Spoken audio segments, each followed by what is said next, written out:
بسم اللہ الرحمن الرحیم۔ آج کا موضوع والدین اور اولاد کے حوالے سے ہے۔ احباب کے بے شمار اصرار پر آج ہم اس موضوع کی دوسری قسط پر گفتگو کر رہے ہیں۔ ہمارے ہاں یہ ایک بڑی فکری انتشار کی کیفیت پائی جاتی ہے کہ ماں باپ کے ساتھ کیا رویہ، کیا سلوک اور کیا معاملہ کرنا چاہیے۔ آج کیونکہ دنیا میں گھومنے پھرنے، جانے آنے اور رہنے کے بے شمار وسائل اور سہولتیں موجود ہیں جو پہلے نہیں تھیں،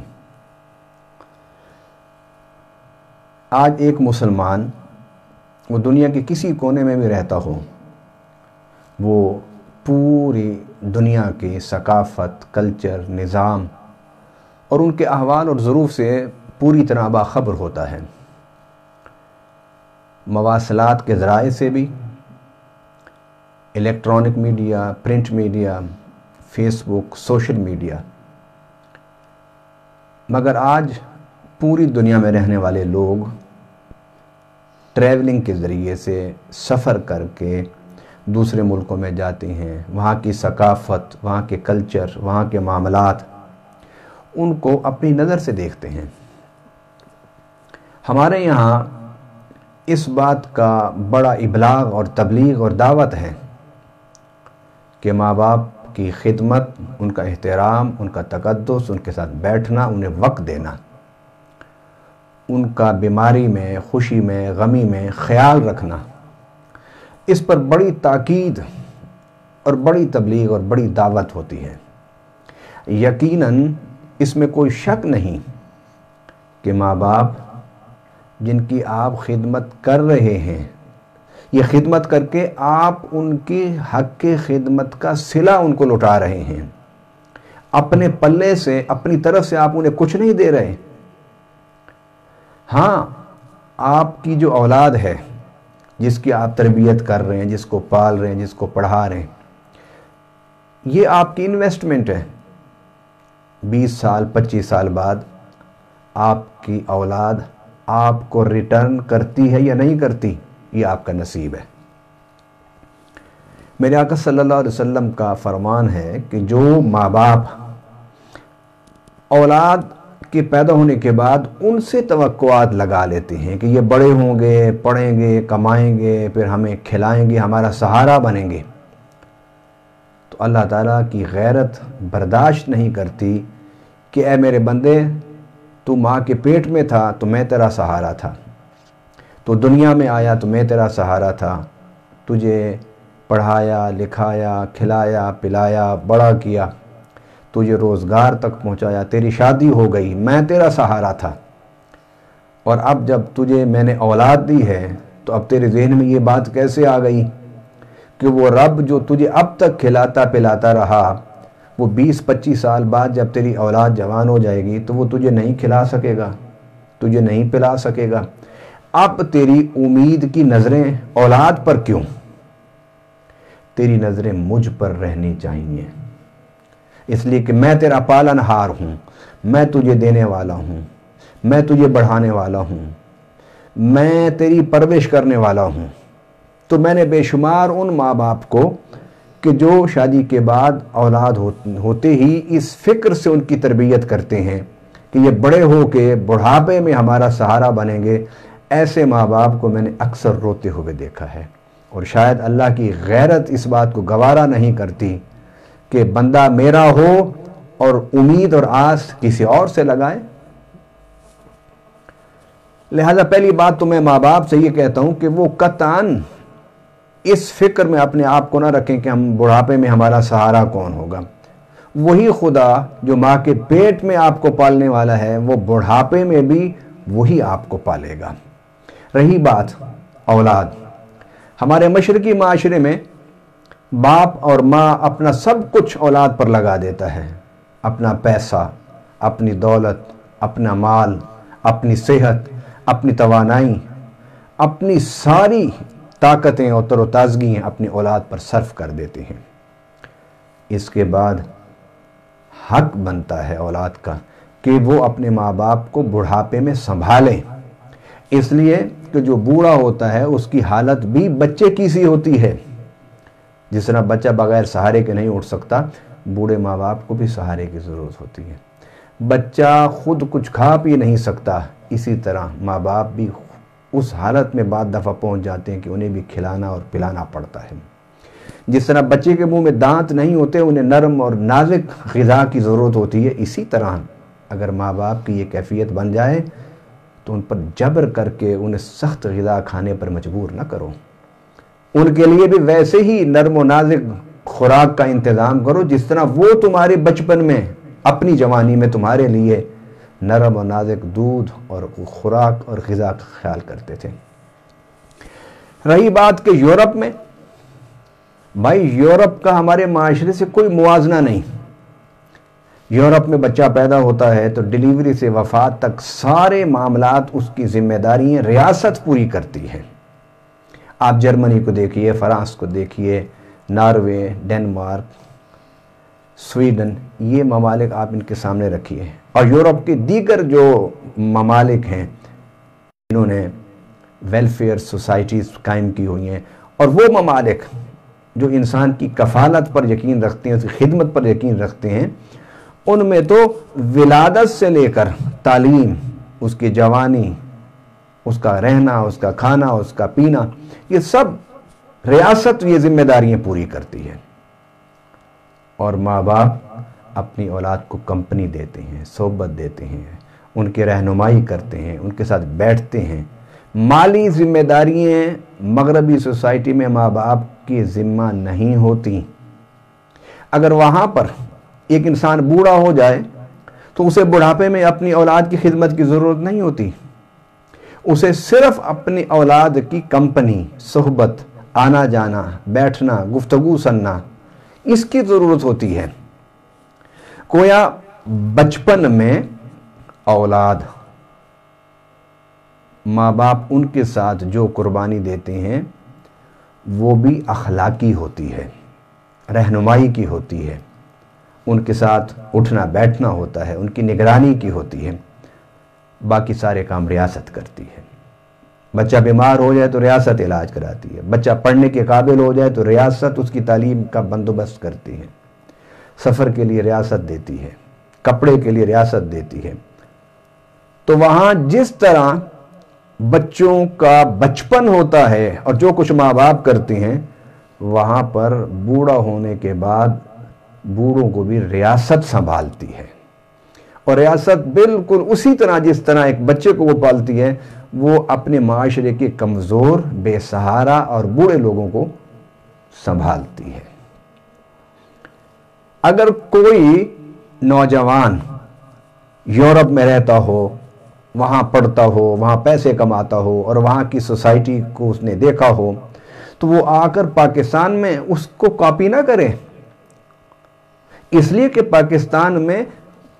آپ کو بڑا کرنے میں، آپ کو پڑھانے میں، لکھانے میں ریاست کی کوئی کارکردگی نہیں ہے۔ یہاں تک کہ پیدائش سے جب شروع ہوتا ہے معاملہ تو ماں باپ اپنے پلے سے خرچ کرتے ہیں۔ جب بچہ ماں کے پیٹ میں ہوتا ہے تو اس کی ساری علاج باپ اپنی جیب سے کرتا ہے، ریاست نہیں اسے دیتی۔ وہ روٹی کھائے یا نہ کھائے لیکن اپنے بچے کو ضرور کھلائے گا۔ ماں باپ روٹی خود کھائیں یا نہ کھائیں، لیکن اگر بچے کو علاج کی ضرورت ہے تو وہ پیسہ اس کے علاج پر صرف کریں گے۔ ماں باپ اگر تھوڑی آمدن والے ہوں تو وہ اگر روٹی نہ بھی کھا سکیں تو وہ اپنا پیسہ بچوں کی تعلیم پر خرچ کرتے ہیں۔ یہاں بڑے ہونے کے بعد، پڑھا لکھا ہونے کے بعد، روزگار تک حاصل کرنے تک، پھر شادی تک، یہ سارے معاملات ماں باپ کی محنت سے ہوتے ہیں، ماں باپ کی قربانیوں سے ہوتے ہیں۔ لہذا ایک تو اسلام کی ویسے تعلیمات ہیں، اخلاقی تعلیمات ہیں کہ سب انسانوں سے اچھا رویہ، اچھا سلوک رکھیں، لیکن بالخصوص ماں باپ سے وہ تو قرآن میں اللہ نے فرمایا ہے کہ لا مکانوں میں اگر کوئی رب ہے تو میں ہوں، زمین پر اگر کوئی رب ہے تو تمہارے ماں باپ ہیں۔ اور قرآن پاک میں اس سورہ لقمان میں اللہ تعالیٰ نے فرمایا کہ اگر ماں باپ سے کسی معاملے میں اختلاف ہو جائے تو اس اختلاف کے ہوتے ہوئے ان کی اہانت کرنے کا حق تمہیں نہیں، پھر بھی تم پر فرض ہے کہ تم ان کا احترام کرو۔ مشرق اور مغرب کے جو سوسائٹی ہیں ان کا فرق میں بتا رہا ہوں کہ اگر وہاں پر اولاد اپنے ماں باپ کو نہیں سنبھالتی اور وہ اولڈ ہومز میں رہتے ہیں تو وہاں پر بچپن میں ماں باپ بھی اپنے بچوں پر کچھ خرچ نہیں کرتے، ریاست خرچ کرتی ہے۔ لیکن اس کے باوجود میں کہتا ہوں کہ ایسا بھی اگر وہاں پر ہے پھر بھی اولاد کو ماں باپ کو ضرورت نہ بھی ہو ان کے ساتھ بیٹھنا چاہیے، ماں باپ کو ان کے پیسوں کی ضرورت نہ بھی ہو پھر بھی اولاد کو ان پر خرچ کرنا چاہیے، اس لیے کہ میرے آقا صلی اللہ علیہ وسلم نے فرمایا ہے کہ تمہاری جنت تمہارے ماں کے قدموں تلے ہے، تمہاری جنت تمہاری ماں کے قدموں تلے ہے، اور وہ جنت جو تمہاری ماں کے قدموں تلے ہے اس کا دروازہ اللہ نے تمہارے باپ کو بنایا ہے۔ انسان کسی بھی مذہب کا پیروکار ہو، وہ جتنی محنت، ریاضت، اعمال صالحہ کرتا ہے وہ اس لیے کرتا ہے کہ مرنے کے بعد مجھے قبر میں آسودگی حاصل ہو، مرنے کے بعد میں جب قبر کے مرحلہ سے گزر کے قیامت اور حشر کے مقام تک پہنچوں تو میری نجات ہو اور میں جنت میں جاؤں۔ وہ جنت جسے تو قیامت کے بعد تلاش کر رہا ہے اللہ نے اسے تیری زندگی میں تیرے سامنے بٹھا دیا ہے، اور ماں کی خدمت کر اللہ جنت دے گا، اور باپ کا احترام کر کہ جنت کا دروازہ کھلنے میں آسانی ہوگی۔ ایک تو یہ بات، دوسری جو بڑی اہم بات ہے وہ یہ ہے کہ آج کل ہمارے ہاں اولڈ ہاؤسز پر، اولڈ ہومز پر بڑی تنقید ہوتی ہے کہ جی یہ معاشرے میں نہیں ہونا چاہیے، یہ شیلٹر ہومز بھی نہیں ہونے چاہیے، یہ سوسائٹی کو کدھر آپ لگا رہے ہیں؟ کیا بے سہارا، بیمار اور بوڑھے ماں باپ اگر ان کے لیے اولڈ ہومز نہ ہوں اور شیلٹر ہاؤسز اور ہومز نہ ہوں تو کیا انہیں سردیوں میں سڑکوں پر سردی سے ٹھٹر ٹھٹر کے مرنا چاہیے؟ کیا گرمیوں میں انہیں سخت تپش اور آگ میں جھلس کے انہیں مفلوج کر دینا چاہیے؟ حضرت آدم علیہ السلام سے قرون انبیاء اور رسل اور آج تک اصلاح کی گنجائش تو ہے ہر سوسائٹی میں کہ انہیں بتایا جائے کہ آپ کے فرائض کیا ہیں، آپ کے حقوق کیا ہیں، مگر معاشرے میں پھر بھی کچھ لوگ ایسے ہوتے ہیں کہ جو اپنے ماں باپ کی خدمت نہیں کرتے ہیں۔ معاشرے میں ایسے لوگ ہوتے ہیں جو محتاج ہوتے ہیں، بے سہارا ہوتے ہیں، ان کی اولاد نہیں ہوتی، قریبی رشتے دار ان پر توجہ نہیں دیتے، تو انہیں ضرورت ہے شیلٹر ہاؤسز کی، شیلٹر ہومز کی، اولڈ ہاؤسز کی، اولڈ ہومز کی۔ آپ معاشرے کے اخلاقی رویوں کو درست کرنے کی کوشش ضرور کیجئے، مگر کوئی اولڈ ہومز بناتا ہے، شیلٹر ہومز بناتا ہے، اس میں بے سہارا بوڑھے بیماروں کو تحفظ دیتا ہے تو اس کی بھی تعریف کیجئے کہ اس نے کام تو اچھا کیا نا، اس نے کام تو بہتر کیا نا، کہ اس نے اگر اولڈ ہومز بنا کے، شیلٹر ہومز بنا کے اس میں بے سہارا یتیم، مسکین، مزدور، محتاج بوڑھے لوگوں کو اگر اس نے تحفظ دیا ہے تو اس میں قباحت کی کون سی بات ہے؟ سیاسی نقطہ نظر سے آپ اس پر اختلاف کریں، اس پر تنقید کریں، مگر اخلاقی نقطہ نظر سے، مذہبی نقطہ نظر سے، روحانی نقطہ نظر سے اس پر تنقید کی گنجائش نہیں ہے۔ اگر مجھے اللہ نے استطاعت دی ہے تو مجھے بھی اپنے علاقے میں اولڈ ہومز بنانے چاہیے، شیلٹر ہومز بنانے چاہیے، کیونکہ آپ کسی محتاج کو، کسی بوڑھے کو اپنے گھر میں رکھیں گے تو وہ کمفرٹیبل نہیں ہوگا وہاں پر آپ کے ساتھ۔ اس کو اگر الگ اٹھنے بیٹھنے کی جگہ مل جائے گی اور اسے وہاں 3 ٹائم کا کھانا اور علاج و معالجہ کی سہولت گرمی سردی سے بچنے کے ذرائع اس کو اگر میسر ہوں گے تو وہ اپنی زندگی کے آخری دن ٹھٹر ٹھٹر کے مرنے کے بجائے، جھلس جھلس کے تڑپنے کے بجائے وہ سکون سے گزار سکتا ہے۔ یہ کس نے کہا ہے کہ اولڈ ہومز یا شیلٹر ہومز کا مقصد یہ ہے کہ لوگوں میں یہ تبلیغ روک دی جائے کہ ماں باپ کی خدمت نہ کرو؟ ہم تو بات کر رہے ہیں کہ جن ماں باپ کی خدمت اولاد نہیں کرتی ان کے لیے کیا سہارا ہے۔ اس کے لیے معاشرہ اجتماعی طور پر جب ذمہ داری پوری کرنے کی طرف متوجہ ہوتا ہے تو پھر اسی قسم کے ہاؤسز بنتے ہیں، اسی قسم کے ہومز بنتے ہیں کہ اگر میں اپنے گھر میں سردیوں میں لحاف کے نیچے سویا ہوا ہوں تو میرے قرب و جوار میں بھی کوئی بوڑھا، کوئی بیمار ایسا نہ ہو کہ جو سردی میں ٹھٹر رہا ہو۔ ان کے لیے ہاؤسز ہونے چاہیے، ان کے لیے ہومز ہونے چاہیے جہاں ساری سوسائٹی اور معاشرہ مل کر ان کی کفالت کرے، ان کی نگہداشت کرے، ان کی نگرانی کرے، ان کی حفاظت کرے، ان کا علاج کرے۔ بالکل اس طرح جس طرح معاشرے میں بے سہارا بچوں کے لیے بے شمار ویلفیئر سوسائٹیز نے